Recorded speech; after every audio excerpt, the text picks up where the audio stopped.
నమస్తే, welcome to ATV. ప్రస్తుతం మనం తెలంగాణ భవన్లో ఉన్నాం. ఏదైతే నిన్న గద్దర్ జయంతి సంబరాలు కూడా రవీంద్ర భారతిలో జరిగాయి. సో మరి ఇదే అంశం మీద మాట్లాడదాం. మనతో పాటు మాట్లాడడానికి ఆ మధ్యలో సందీప్ అన్న గారు ఉన్నారు. మాట్లాడి మరిన్ని విషయాలు తెలుసుకునే ప్రయత్నించాం. అన్న నమస్తే. సో నిన్న గద్దర్ అన్న గారి జయంతి జరిగింది. మీకు కూడా ఎంతో అన్నగారితో పరిచయం ఉంది. సో ఎట్లా చూస్తారు నిన్న రేవంత్ రెడ్డి గారు మాట్లాడిన వ్యాఖ్యలు ఆ సభలో? అంటే గద్దర్ అన్న లాంటి ఒక మహోన్నత వ్యక్తిని కేవలం ఒక కాంగ్రెస్ పార్టీకి పరిమితం చేయాలంటే ఒక దుర్బుద్ధితో ప్రవర్తిస్తున్నాడు రేవంత్ రెడ్డి. ఆ రోజు చనిపోయిన రోజు కూడా శాసనసభ సమావేశాలు జరుగుతున్నాయి. చివరి శాసనసభ సమావేశాలు అప్పుడు జరిగేటి. ఆ రోజు కూడా ప్రభుత్వానికి తెలవకుండా గద్దర్ అన్న లాంటి ఒక మహోన్నత వ్యక్తిని గాంధీ భవన్ కి తన పార్థివదేహాన్ని తీసుకెళ్లి తనకు ఒక కాంగ్రెస్ పార్టీ వ్యక్తిగా ముద్ర వేసేటువంటి ఒక నీచ బుద్ధికి తెరలేపిండు ఆ రోజే, గద్దర్ అన్న చనిపోయిన రోజు రేవంత్ రెడ్డి.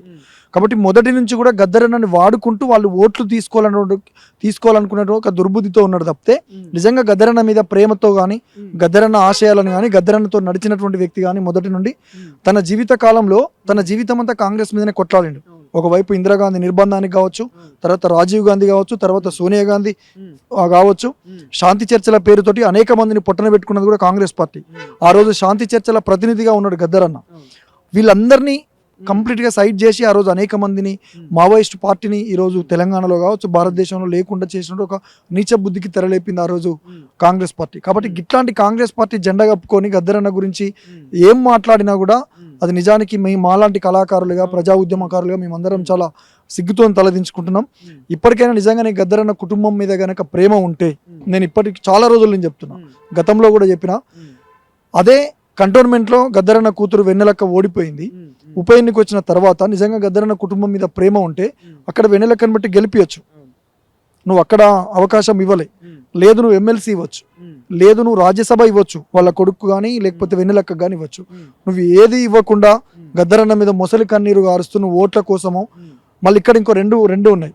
ఒకవైపు మందకృష్ణకి ఇచ్చిండ్రు అనే ఒక అక్కస్తోటి కూడా ఆయన పదే గద్దర్ అన్నకి ఇవ్వలేదని ఒక రెండు కులాల మధ్యలో పంచాయతీ పెట్టేటువంటి ఒక దుర్బుద్ధితోటి ఒక నీచ బుద్ధికి తెరలేపిండి ఈ రోజు రేవంత్ రెడ్డి. కాబట్టి వెంటనే నీ నీచ బుద్ధిని నీ చిల్లర బుద్ధిని మార్చుకొని ఇప్పటికైనా గద్దర్ అన్న మీద నిజంగా నీకు ప్రేమ ఉంటే గద్దర్ అన్న పేరు మీద ఒక గొప్పగా ప్రజాకళల కోసము ప్రజా ఉద్యమకారుల కోసము ఒక విశ్వవిద్యాలయం పెట్టు, దానికి గద్దర్ అన్న పేరు పెట్టు. హైదరాబాద్ నడిబడిన ఒక విగ్రహం పెట్టు గద్దర్ అన్నది. పద్మ అవార్డు దాంతో పాటు గద్దర్ అవార్డు ఇస్తామని సినిమా వాళ్ళకి చెప్తున్నారు. అసలు గద్దర్ అనే ఒక పెద్ద అవార్డు, నువ్వు ఇచ్చేది అవార్డు. గద్దర్ అన్న అనే ఒక పేరే ఈ ప్రపంచంలో అనేక మంది ప్రజా కవులకు, కళాకారులకు, ప్రజా ఉద్యమకారులకు ఒక నెల్సన్ మండేలా ఎట్లనో ఈరోజు భారతదేశానికి గద్దర్ అన్న అట్లా. కాబట్టి నువ్వు గద్దర్ అన్న పేరు వాడుకొని నువ్వు ఒక రాజకీయ పబ్బం గడుపుకోవడం కోసము, ఇక్కడ రైతులు ఒకవైపు చనిపోతుంటే ఈ రైతుల టాపిక్ ను డైవర్ట్ చేయడం కోసము పద్మశ్రీ అవార్డు టాపిక్ తీసుకొచ్చినావు. కాబట్టి వెంటనే నువ్వు ఈ విషయంలో కొంత పునరాలోచన చేసి గద్దర్ అన్న నిజంగా రైతుల కోసం కొట్లాడిండు, శ్రామికుల కోసం కొట్లాడిండు, నిరుద్యోగుల కోసం కొట్లాడిండు. గద్దర్ అన్న చివరి దశలో ఓటుదారనే రాజ్యాధికారం అని బాబాసాహెబ్ అంబేద్కర్ చూపించినటువంటి బాటలో నడిచి ఎస్సీ ఎస్టీ బీసీ రాజ్యాధికారం కోసం నిరంతరం కొట్లాడిండు. నీ క్యాబినెట్ లో దళితులకు చోటివ్వు, నీ క్యాబినెట్ లో బీసీలకు చోటివ్వు. నువ్వు ఇచ్చినటువంటి కార్పొరేషన్ చైర్మన్ 37 పదవులలో మెజార్టీ పీపుల్ ఎవరున్నారు?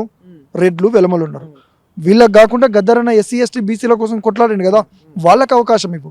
ఇవన్నీ గద్దర్ అన్న ఆశయాలకు నువ్వు తుంగలో దొక్కుతూ స్టేజీల మీదకి వచ్చి గద్దర్ అన్న పేరు చెప్పి నేను గద్దర్ అన్న కాడ కూర్చునేట్టుంటే ఏం చేసినావు? చంద్రబాబు కాడ కూర్చొని ఏం చేసినావో గద్దర్ అన్న కాడ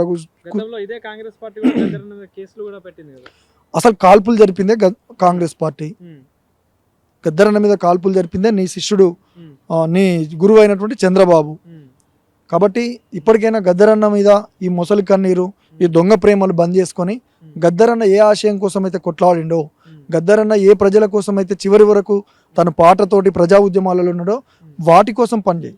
ఇవన్నీ పక్కన పెట్టి పొద్దున్న లేస్తే డైవర్షన్ పాలిటిక్స్ చేయాలనే ఉద్దేశంతో, అంటే ప్రజా సమస్యలు పక్కకి పోవాలనే ఉద్దేశంతో మీడియాలో కంప్లీట్గా గద్దర్ అన్నకి ఏదో పద్మశ్రీ ఇవ్వలేదని, వాడు తన్నట్టు చేస్తా నేను గుద్దినట్టు చేస్తా, ఈ దొంగ మాటలు బంద్ చేయాలి. అది. సో ఏం చెప్తారన్న ఒక పక్క అంటే పద్మ అవార్డ్స్ విషయంలో కూడా బండి సంజయ్ గారు మాట్లాడిన వ్యాఖ్యలు, రేవంత్ రెడ్డి గారు మాట్లాడిన వ్యాఖ్యలు, అంటే పద్మశ్రీ అవార్డు గద్దర్ అన్న గారికి ఇవ్వడానికి అర్హత లేదా అంటే ఏం చెప్తారు?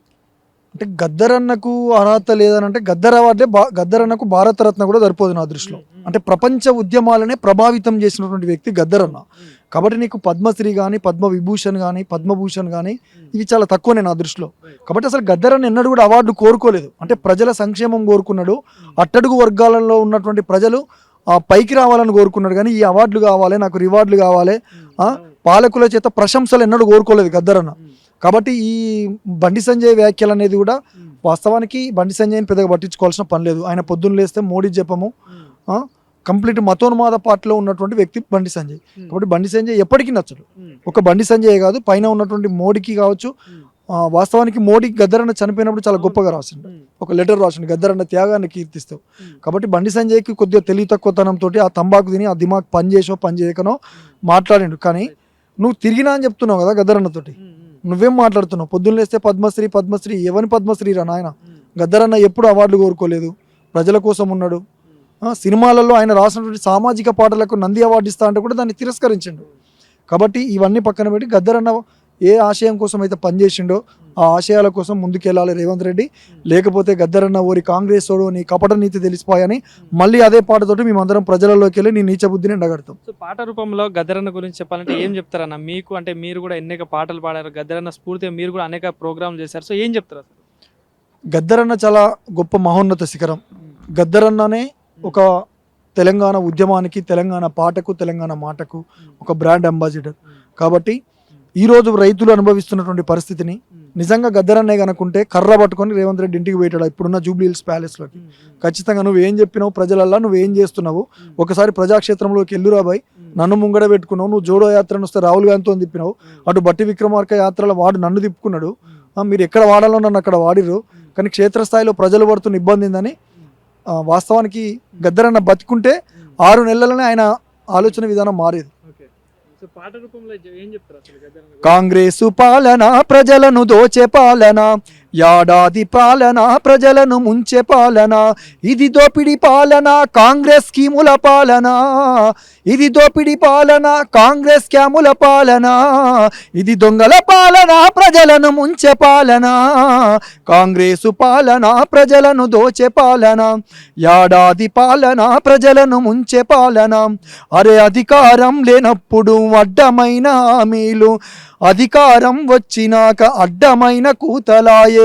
నిరుద్యోగులందరినీ మార్పు మార్పు అనుకుంటూ, నిరుద్యోగులందరినీ మార్పు మార్పు అనుకుంటూ, వాడు ఢిల్లీకి బోవుడు తప్ప గల్లికి చేసింది లేదు. కాంగ్రెసు పాలన ప్రజలను దోచే పాలన, ఏడాది పాలన ప్రజలను ముంచే పాలన, ఇది దోపిడి పాలన కాంగ్రెస్ స్కాముల పాలన.